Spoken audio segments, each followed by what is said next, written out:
Kurasi Musik Semarang Volume 2 kembali digelar di Coffee Edenia, Jalan Abdul Rahman Saleh nomor 515 Semarang Barat, Minggu 10 Mei 2026 malam. Kegiatan ini menjadi ruang bagi musisi lokal untuk menampilkan karya sekaligus memperdalam pemahaman mengenai industri musik melalui sesi kurasi dan diskusi bersama praktisi nasional. Dalam gelaran tersebut, hadir 3 kurator dari Jakarta yakni Uli Dalimunte, Safir Biangindas, dan MT Blackmore.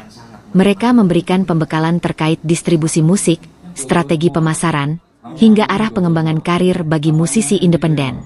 Kurator Kurasi Musik Indonesia Uli Dalimunte mengatakan bahwa masih banyak musisi yang belum memahami perbedaan antara agregator, publishing, dan lembaga manajemen kolektif atau LMK. Karena itu, melalui forum ini pihaknya berupaya memberikan pemahaman dasar agar para musisi memiliki bekal sebelum terjun lebih jauh ke industri musik. Menurut Uli, langkah awal yang penting bagi musisi adalah menentukan tujuan bermusik, memahami nilai yang ditawarkan dari karya mereka, serta membangun karakter artistik yang ingin ditampilkan. Dengan dasar tersebut, musisi dapat lebih mudah menentukan target pasar, segmentasi pendengar, dan strategi distribusi karya yang tepat. Ia menjelaskan Kurasi Musik Indonesia telah berjalan selama 6 tahun di Jakarta sebelum diperluas ke sejumlah daerah, termasuk Wonosobo dan Semarang. Menurutnya, kedua kota tersebut memiliki potensi musisi yang besar sehingga perlu mendapatkan akses edukasi mengenai industri musik. Uli menambahkan, meski bukan label rekaman, Kurasi Musik memiliki jaringan dengan sejumlah production house, penyelenggara gigs, hingga pihak industri kreatif lainnya. Melalui jaringan tersebut, pihaknya berupaya membuka peluang bagi musisi lokal untuk mendapat panggung yang lebih luas. Ia menyebut, dari pelaksanaan volume pertama sebelumnya sudah ada 2 band asal Semarang yang lagunya digunakan sebagai soundtrack FTV. Kedepan, pihaknya berharap semakin banyak peluang serupa yang dapat diraih musisi lokal lainnya.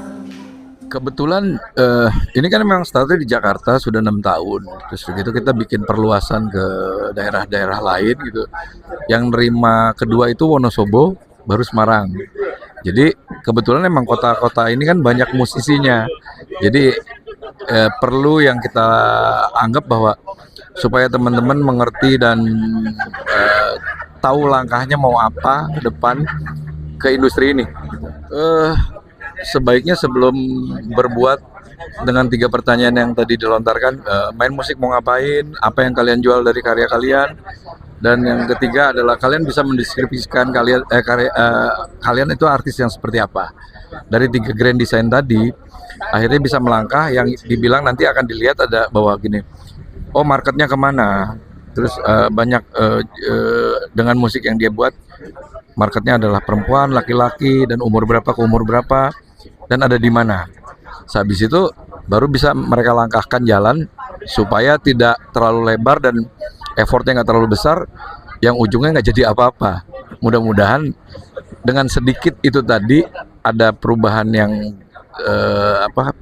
dari sharing yang kita ngomong gitu. Mudah-mudahan jadi bekal buat temen-temen kepengennya untuk mereka ngelangkah lebih maju. Sebenarnya kita kan bukan label satu, jadi sebenarnya cuman kita memang punya kolega beberapa misalnya dengan PH, dengan gigs lain yang di sana, yang di Jakarta terutama, atau mungkin bisa layar lebar atau apapun jadi soundtrack gitu. Sebenarnya 2 band Semarang dari volume 1 kemarin sudah ada 2 band yang jadi soundtrack buat FTV gitu.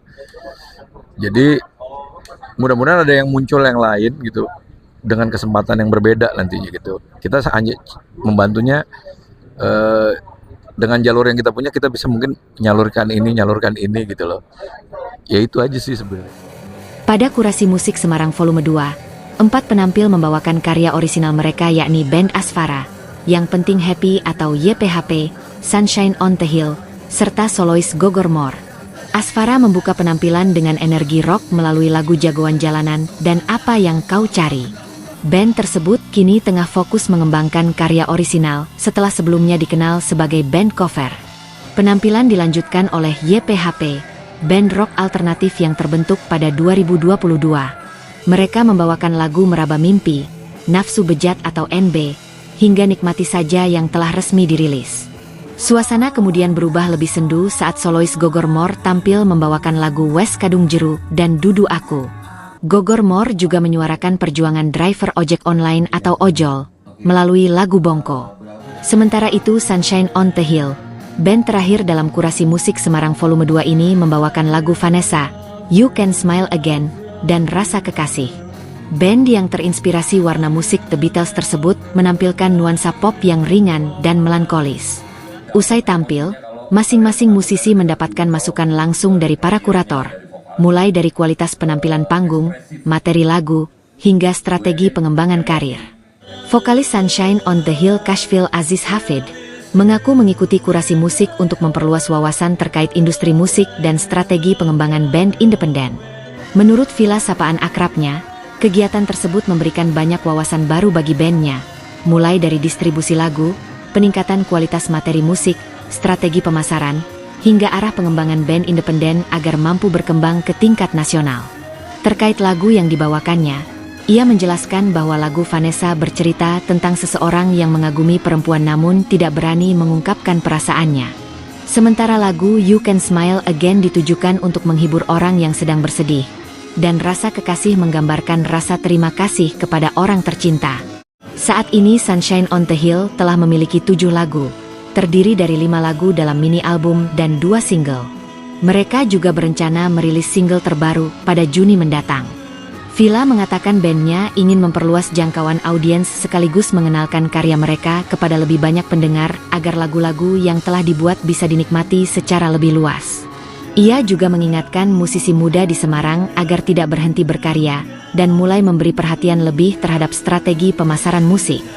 Menurutnya, kualitas musik yang baik perlu diimbangi dengan kemampuan memperluas konten, meningkatkan mutu karya, serta menciptakan lagu yang mampu menjangkau lebih banyak pendengar. Ikut kurasi musik karena memang dari sini kan kita mendapat ilmu tentang industri musik, terus untuk pengembangan band.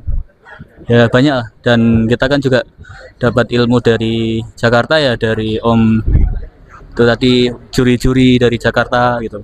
Jadi kita tertarik untuk ikut itu. Tentang ilmu distribusi lagu, lalu kualitas lagunya, benang merahnya, strategi marketing, sama arah untuk band-band indie untuk berkembang ke nasional. Kita lebih mengembangkan lagi dari pengembangan di marketing band terutama, sama untuk melebarkan audien aja, karena untuk mengenalkan lagu-lagu kita barangkali memang beberapa atau kita harapannya banyak yang menyukai lagu kita lah, karya-karya kita. Ya, jangan berhenti berkarya, tapi juga dipikirkan strategi untuk marketingnya, karena marketing tuh lebih kompleks tapi seru kok untuk dijalani. Perlebar marketing, perlebar konten, perbaiki kualitas lagu yang isi listening yang bisa minimal ada sedikit lagu yang isi listening lah bisa dinikmati oleh orang pada masyarakat pada umum gitu. Kurasi Musik Semarang diharapkan tidak hanya menjadi panggung apresiasi karya, tetapi juga ruang belajar bagi musisi lokal untuk memahami ekosistem industri musik secara lebih utuh. Melalui kolaborasi antara pelaku musik daerah dan kurator nasional, kegiatan ini diharapkan mampu membuka lebih banyak peluang bagi musisi Semarang untuk menembus pasar musik yang lebih luas.